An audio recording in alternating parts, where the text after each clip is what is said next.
Hi friends, welcome to RMG kitchen. இன்றைக்கி நம்ம வீடியோவில் என்ன பார்க்க போகிறோம் அப்படின்னா, ஒரு சூப்பரான எக் ஃப்ரை எப்படி பண்ணுறது அப்படின்னு தாங்க பார்க்க போகிறோம். இந்த எக் ஃப்ரை பண்ணுறதுக்காக நான் ஒரு 2 முட்டை எடுத்திருக்கேன். இந்த 2 முட்டையை நல்லா வேக வச்சு எடுத்திருக்கேன்.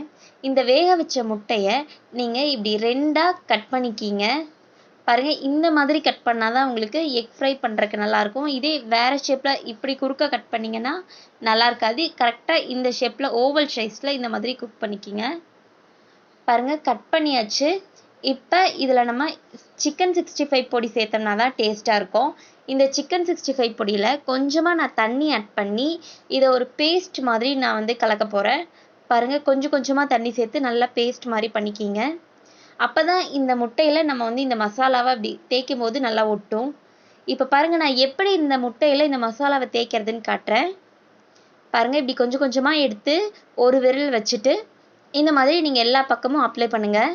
பின்னாடி பக்கமும் நல்லா அப்ளை பண்ணுங்கள். அப்போ தான் வந்து நல்லா ஃப்ரை ஆகி வரும்போது சூப்பராக இருக்கும்.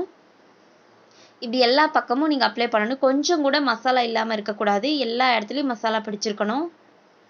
பாருங்கள், இந்த மாதிரி எல்லா முட்டைகளும் நம்ம தடவி வச்சுக்கலாம். இந்த மாதிரி ஒரு சின்ன கேப் கூட இல்லாமல் நீங்கள் இந்த மசாலாவை நல்லா தடவிக்கிங்க. இப்படி எல்லா மசாலாவும் இதில் படுற மாதிரி நல்லா தடவி, பின்னாடி ஒட்டலைனாலும் கொஞ்சம் நல்லா கெட்டியாக கூட பண்ணி நீங்கள் இந்த மாதிரி நல்லா தடவி விட்டுக்கலாம். இந்த சிக்கன் 65 பொடி போட்டிங்கன்னா தான் வந்து இந்த முட்டை நம்ம ரோஸ்ட் பண்ணும்போது நல்ல டேஸ்ட்டில் கிடைக்கும். அதனால் சிக்கன் 65 பொடி போட்டுக்குங்க. வேறு ஏதாவது பொடி ட்ரை பண்ணிங்கன்னா அவ்வளோவா டேஸ்ட் கொடுக்காது. அதனால தான் நான் சிக்கன் 65 பொடி எடுத்திருக்கேன். பாருங்கள், நம்ம முட்டைக்கு வந்து மசாலா நல்லா தடவியாச்சு. இப்போ இதை எப்படி நீங்கள் எண்ணெயில் போட்டு பொரிச்சு எடுக்கிறது அப்படின்னு தான் காட்ட போகிறேன். பாருங்கள், இது எல்லாத்தையும் நல்லா தடவி வச்சுக்கலாம். இப்போ நம்ம இதே மாதிரி நம்ம எல்லா முட்டையும் நல்லா நீட்டாக தடவி எடுத்து வச்சாச்சு. அதுக்கப்புறம் ஒரு பேனில் நல்லா எண்ணெய் ஊற்றிக்கலாம். கொஞ்சம் ஒரு 2லேருந்து 3 ஸ்பூன் அளவுக்கு எண்ணெய் ஊற்றி இந்த மாதிரி எல்லா பக்கமும் எண்ணெய் படுற அளவுக்கு பரப்பி விட்டுருங்க. பரப்பி விட்டுட்டு நம்ம மசாலா தடவின முட்டையை எடுத்து இந்த மாதிரி ஃபஸ்ட்டு திருப்பி திருப்பி இப்படி வச்சுருங்க. ஏன்னா அந்த சைடு வேகிறத கொஞ்சம் நல்லா இதாக இருக்கும்.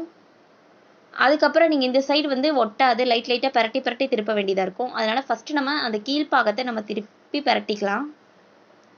இப்போ அது நல்லா வந்து ஒரு டார்க் கலர் வரணும். டார்க் ரெட் வர வரைக்கும் அது ஃப்ரை ஆகணும். அப்போ தான் வந்து டேஸ்ட்டு நல்லாயிருக்கும்.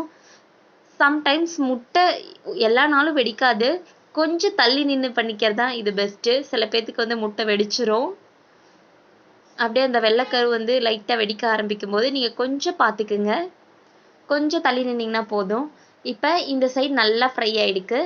இதுக்கப்புறம் நீங்கள் அந்த ஒயிட்டில் வந்து லைட்டாக இப்படி பரட்டி லைட்டாக இப்படி தூக்கி விட்டீங்க அப்படின்னா எல்லா பக்கமும் நமக்கு ஃப்ரை ஆகி கிடைக்கும். பாருங்கள், இந்த மாதிரி நல்லா ஃப்ரை பண்ணலாம். இந்த மாதிரி நீங்கள் ஒரு அந்த சைடு ஒரு 2 மினிட்ஸ், இந்த சைடு ஒரு 2 மினிட்ஸ் சொல்லி இப்படி பரட்டி எடுத்தீங்க அப்படின்னாலே இந்த முட்டை நல்லா ஃப்ரை ஆகி கிடைக்கும். நீங்கள் சும்மா வெறும் முட்டையை வேக வச்சு கொடுத்தீங்க அப்படின்னா குழந்தைங்க சாப்பிட மாட்டேங்கிறாங்கல்ல. அதனால் நீங்கள் இந்த மாதிரி ஒரு டைம் ட்ரை பண்ணி கொடுத்தீங்க அப்படின்னா வந்து குழந்தைங்க ரொம்ப விரும்பி சாப்பிடுவாங்க. எல்லாருமே அப்புறம் எக் 65 அப்படின்னு சொல்லிட்டு ரொம்ப விரும்பி சாப்பிடுவாங்க குழந்தைங்கலாம். அதனால் இந்த மாதிரி நீங்கள் ஒரு டைம் எக்கை ஃப்ரை பண்ணி கொடுங்க. உங்கள் குழந்தைங்களுக்கு ரொம்ப பிடிக்கும். உங்களுக்கு பிடிச்சிருந்துச்சு அப்படின்னா மறக்காமல் கமெண்டில் சொல்லுங்கள். அதுக்கப்புறம் நம்ம சேனலை சப்ஸ்கிரைப் பண்ணாதவங்க சப்ஸ்கிரைப் பண்ணிக்கிங்க. அப்படியே நம்மளோட முட்டையும் ரெடி ஆயிடுச்சு. Thank you friends.